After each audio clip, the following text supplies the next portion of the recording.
Good morning, friends. Welcome to Royal Academy. Yes, we are live now. Friends, we are seeing almost our unit 3.1. That one is if poem. Learn that is if. Then, after, we are going to start our unit 3.2.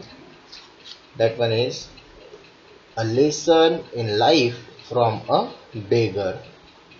A lesson in life from a beggar. Before that मला तुम्हाला सांगायचं आहे की मुलांनो, आपण प्रत्येक कवितेवर आणि प्रत्येक चॅप्टरवरती धड्यावरती तुमच्यासाठी टेस्ट कंडक्ट केलेली आहे. अपलोडेड नोट्समध्ये तुम्ही ते पाहू शकता. तुमच्याजवळ ते अवेलेबल ऑप्शन आहे. जर तुम्ही पाहिला असेल तर तुम्ही प्रत्येक धड्यावरती प्रत्येक कवितेवरती एक सेपरेट टेस्ट आणि एक फुल लेंथ युनिट टेस्ट सुद्धा मी तुमच्यासाठी घेतलेली आहे. जसं की काल कविता इफ शिकवली आणि त्यानंतर लगेच तुम्हाला इफ कवितेची एक 10 मार्काची प्रश्नपत्रिका देखील मी त्यावरती टाकली होती. तसंच इथून पुढेही आपण जे चॅप्टर पाहू त्या सर्व चॅप्टर्सचं काय पाहणार आहोत, लगेच त्यावरती टेस्ट कंडक्ट करणार आहोत. लेसन असेल तर 1 पॅसेज किंवा 2 पॅसेज देणार आहे आणि पोएम असेल तर एक ॲप्रिसिएशन आणि 5 मार्काचे प्रश्न. मला जे महत्त्वाचे वाटतील परीक्षेच्या दृष्टीने ते प्रश्न असे तुम्हाला मी देतच राहील. ठीक आहे, चला तर मग सुरू करूया. Unit 3.2 a lesson in life from a beggar. What is mean that? एका भिकाऱ्याने शिकवलेला आयुष्याचा धडा, असं या धड्याचं नाव आहे, या चॅप्टरचं नाव आहे. Let's start. बघा, तुम्हालाही पुस्तकाची आवश्यकता पडेल, त्यामुळे तुम्ही पुस्तक तुमच्या हातामध्ये ठेवलेलं कधीही चांगलं. पुस्तक हातात असू द्या आणि लक्ष स्क्रीनवर किंवा पुस्तकात दिले तरीही चालेल. चला पाहूया. Meena is a good friend of mine. She is an LIC officer earning a good salary. But there was always something strange about her. She was forever unhappy. बघा, या ठिकाणी एक कॅरेक्टर मीना नावाच्या कॅरेक्टरबद्दल, व्यक्तीबद्दल, लेडीजबद्दल, मुलीबद्दल, स्त्रीबद्दल सांगत आहे. ऑब्वियसली हे कुठलं तरी एक व्यक्ती आपल्याला एक मीना नावाची मुलगी होती तिच्याबद्दल सांगण्याचा प्रयत्न करत आहे की जी अशी मीना जी तिची एक मैत्रीण होती म्हणजेच ती देखील एक काय आहे, मुलगीच आहे. एक मुलगी दुसऱ्या मुलीची ओळख करून आपल्याला पहिल्या पॅसेजमध्ये देत आहे की मीना नावाची एक मुलगी होती जी माझी खूप चांगली मैत्रीण होती. She is an LIC officer earning a good salary. आणि ती एक LIC ऑफिसर होती आणि तिला खूप चांगली पगार देखील होती. म्हणजे LIC ऑफिसर म्हणून तिला चांगल्या पगाराची नोकरी होती. But there was always something strange about her. परंतु तिच्यासोबत मात्र नेहमी एक काहीतरी विलक्षण गोष्ट घडायची किंवा नेहमी असं खटकत असे तिच्याबद्दल की काहीतरी तिच्याबद्दल काय खटकायचं, तर ती बाबा इतकी चांगल्या नोकरी आहे तिला, इतकी चांगली सॅलरी आहे तिला, पण ती शी वॉज फॉर अनहॅपी. ती नेहमी दुःखी का असती, ही गोष्ट मात्र लेखिका म्हणत आहे की मला ही गोष्ट नेहमी खटकायची. Writer said that she was always unhappy. Writer सांगत आहे आपल्याला की ती नेहमी अनहॅपी असायची आणि ती अनहॅपी असायची म्हणून ही गोष्ट मात्र रायटरला काय व्हायची, खटकायची. किंवा तिच्या डोक्यामध्ये ती नेहमी असं वाटायचं की बाबा एवढी चांगली पगार आहे, एवढी चांगली दिसायला आहे, सर्व आहे, मग हिला प्रॉब्लेम काय, ही अनहॅपी का असते नेहमी, असा विचार करत असताना पुढे रायटर काय सांगते आपल्याला, whenever I met her, जेव्हा जेव्हा मी तिला भेटायचे, I would start to feel depressed, आणि जेव्हा जेव्हा मी तिला भेटायचे तेव्हा तेव्हा मला देखील काय व्हायचं, उदास असल्यासारखं फील व्हायचं. म्हणजे ती इतकी फुल ऑफ निगेटिव्हिटीनं भरलेली मुलगी होती की तिला मी बोलत असताना असं वाटायचं की जणू काही मीच आता उदास झालीये, मीच आता अनहॅपी झालीये, मीच आता नाखुश झालीये, असं तिला वाटायचं की मला असं फील यायचं, असं रायटर आपल्याला सांगत आहे. It was as though her gloom and cynicism had a way of spreading to other. मग हे व्हायचं कशामुळं? ग्लूम म्हणजे काय? Feeling of sadness. तर हे नेमकं होत कशामुळं असावं? तर तिच्या ते जे ॲटिट्यूड होता, एकदम उदासीन ॲटिट्यूड, एकदम निरस असलेला तिचा ॲटिट्यूड, आणि तिचा जे दुःखी खिन्नपणा होता तो देखील नक्कीच स्प्रेड व्हायचा तिच्या माइंडमधून, तिच्या बॉडीमधून, आणि जे आजूबाजूचा ॲटमॉस्फिअर होतं ते देखील उदास करून टाकायचं ते. मग अशी एक मीना नावाची मुलगी होती की तिच्या अवतीभोवती जरी कोणी उभं राहिलं तरी ते देखील नैराश्यानं भरून जायचं, नाराज व्हायला लागायचं, उदास फील करायचं. का? कारण आपण म्हणतो ना की सारखे निगेटिव्ह विचार असणारे, सारखे निगेटिव्ह विचार बोलणारे लोक नेहमी त्यांच्यासोबत काही ना काही चुकीचंच घडत असते किंवा निगेटिव्हच घडते. का बरं? कारण त्यांच्या ब्रेनमधून निघणाऱ्या ज्या वेव्ज आहेत ह्या देखील काय करत असतात, आजूबाजूचं वातावरण इफेक्ट करत असतात. तसंच त्या मीनाचं देखील काय होतं, आजूबाजूचं वातावरण नेहमी इफेक्टेड असायचं. जेव्हा पण मी तिथे जायचे म्हणजे रायटर, तेव्हा रायटर म्हणते की मी देखील उदास होऊन जायचे तिच्यासोबत राहून. She never had anything positive to say on any subject or about any person. तिच्याजवळ ती इतकी उदास होती की तिच्याजवळ कधीही कोणाही व्यक्तीबद्दल किंवा कुठल्याही वस्तू विशेषाबद्दल, कुठल्याही गोष्टीबद्दल ती कधी पॉझिटिव्ह बोलतच नव्हती. कधीही बोलली की ती कशी बोलायची? नेहमी निगेटिव्हच बोलायची. अशी ती मीना नावाची मुलगी रायटरची मैत्रीण होती. For instance, I might say to her, Meena, did you know Rakesh has come first in his school. जसं की आता आपल्याला रायटर, लेखिका एक उदाहरण देते की जसं की बघा तिने एक उदाहरण दिलं आपल्याला की जर समजा मी मीनाला असं म्हणलं की मीना, तुला कळलं का राकेश त्यांच्या शाळेतून पहिला आलाय, म्हणजे शाळेमध्ये त्या राकेश नावाच्या मुलाचा पहिला नंबर आलाय. असं जेव्हा मी तिला कुतूहलानं सांगितलं तेव्हा मीनानं काय आन्सर दिलं. आता बघा, हे उदाहरण रायटर आपल्याला समजावून सांगण्यासाठी देत आहे की मीना नेमकी किती निगेटिव्ह होती, कशा प्रकारे ती जगाला बघायची, जगाकडे तिचा बघण्याचा दृष्टिकोन काय होता, हा दाखवण्याचा थोडासा प्रयत्न रायटरने या समोरच्या पॅसेजमध्ये किंवा ओळीमध्ये केलेला आहे.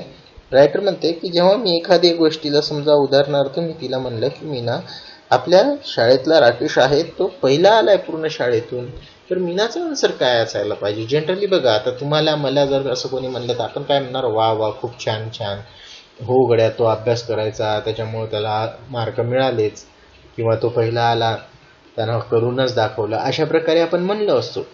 परंतु याच ठिकाणी मीनाचा आन्सर काय आलं पहा. मीनाज इमिडिएटली रिस्पॉन्स, मीनानं अगदी ताबडतोब त्याच्या यशाला काय केलं, ते यशस्वी होण्यासाठी, यशस्वी का झालं याचं एक आन्सर दिलं.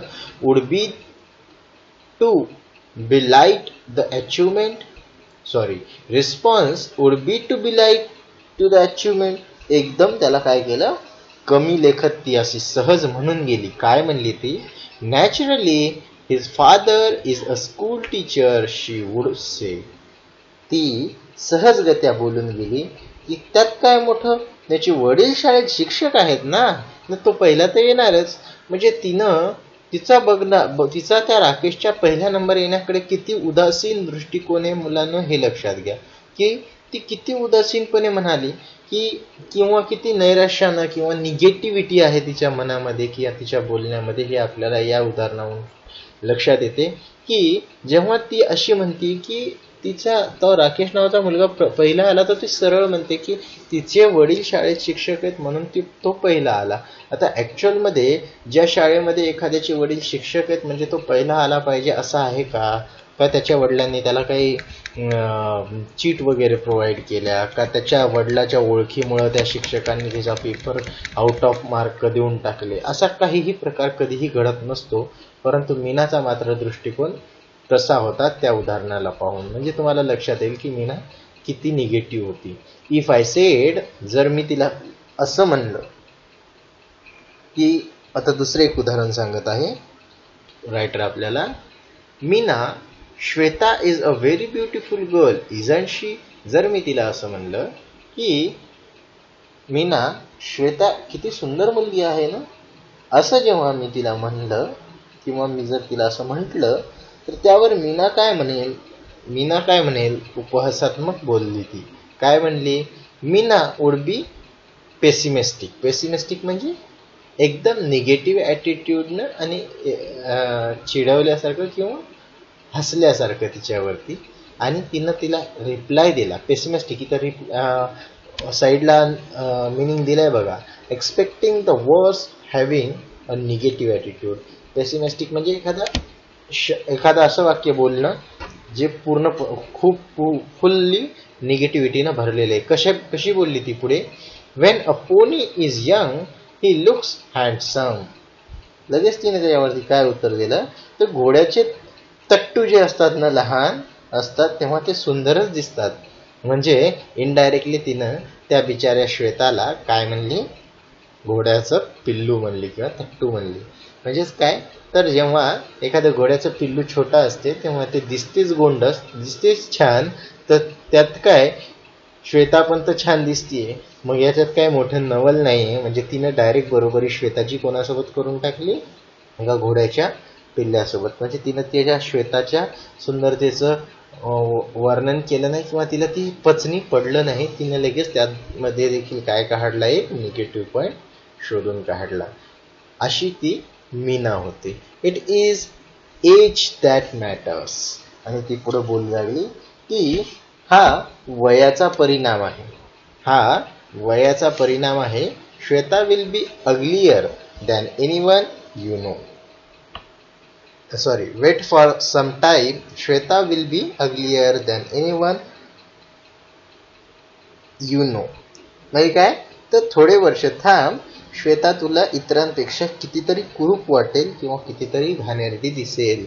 म्हणजे बघा, ती आज सुंदर दिसतीये तर त्या गोष्टीला तिने असं नाही म्हणली की हो खूप सुंदर दिसतीये किंवा हो छानच दिसतीये, तिचे आईवडील छान आहेत म्हणून ती छान दिसतीये, असं काही न म्हणता ती काय म्हणतीये, तर घोड्याचं पिल्लू लहानपणी देखील खूप छान दिसते, थांब थोडे वर्ष, आपोआप ती कुरूप तुला दिसायला लागेल किंवा कुरूप ती होणारच आहे.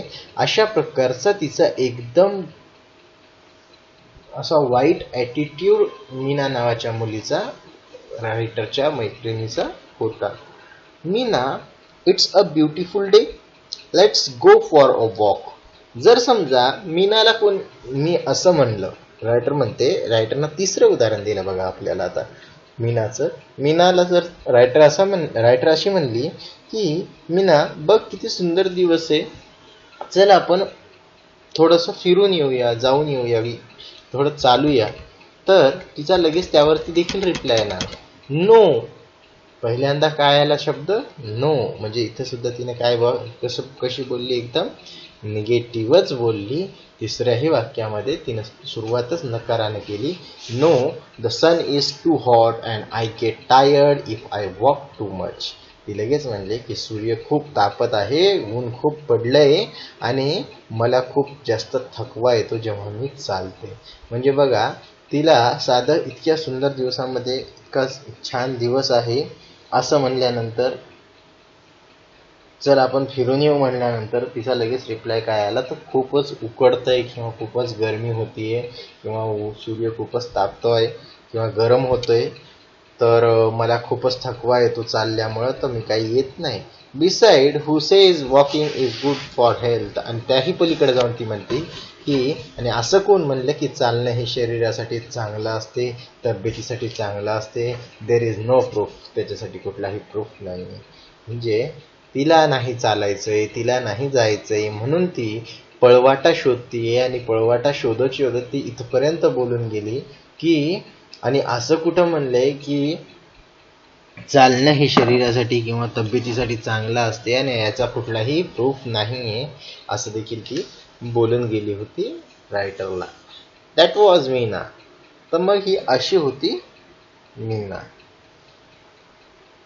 तर अशी ही Meena, she stayed alone in an apartment as her parent live in Delhi. तर ती अशी मीना एका दिल्लीच्या अशी ही मीना अपार्टमेंटमध्ये एकटीच राहायची, कारण तिचे पॅरेंट हे दिल्लीमध्ये राहायचे, म्हणून ती एकटी राहायची. आणि अपार्टमेंटमध्ये ती एकटीच का राहायची, त्याचंही रिझन आपल्याला आता बहुधा कळलेलं आहे. बघा, हे रिझन कोणतं आहे, तर हे वरती जे 3 एक्झाम्पल आपल्याला दिले की ती इतकी निगेटिव्ह असल्यामुळे तिला कोणीही काय करत नव्हतं, बोलत नव्हतं, म्हणून ती अपार्टमेंटमध्ये देखील एकटी राहायची. फारशा तिच्या काही मित्रमैत्रिणी देखील नव्हत्या. She was an only child and had the habit of complaining about anything and everything. ती तिच्या आईवडिलांना एकुलती एक मुलगी होती, आणि त्याच्यामुळंच तिचा बहुतेक स्वभाव, रायटर म्हणते, लेखिका म्हणते की बहुतेक तिचा स्वभाव एकदम किरकिरा आणि सारखा कंप्लेंट करणारा झाला होता. Naturally she wasn't a very pleasant company and nobody want to visit her.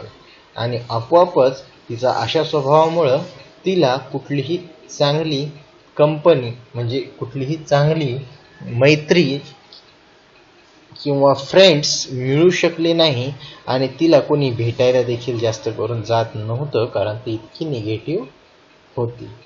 Then one day Meena was transferred to Bombay and soon we all forget about her. आणि लवकरच एक दिवस काय झालं, तर तिची बदली, ती जी LIC ऑफिसमध्ये वर्किंग करत होती, तर तिची बदली ही लवकरच मुंबईला, बॉम्बे, जेव्हा हे पुस्तक लिहिलं गेलं होतं, जेव्हा हे लेसन, हा धडा, हा पाठ आपल्यासाठी लिहिला गेला होता, तेव्हा बहुतेक मुंबईला आधीच्या काळी जसं बॉम्बे शब्द वापरला जायचा 1995ला, तसाच तो शब्द इथे याही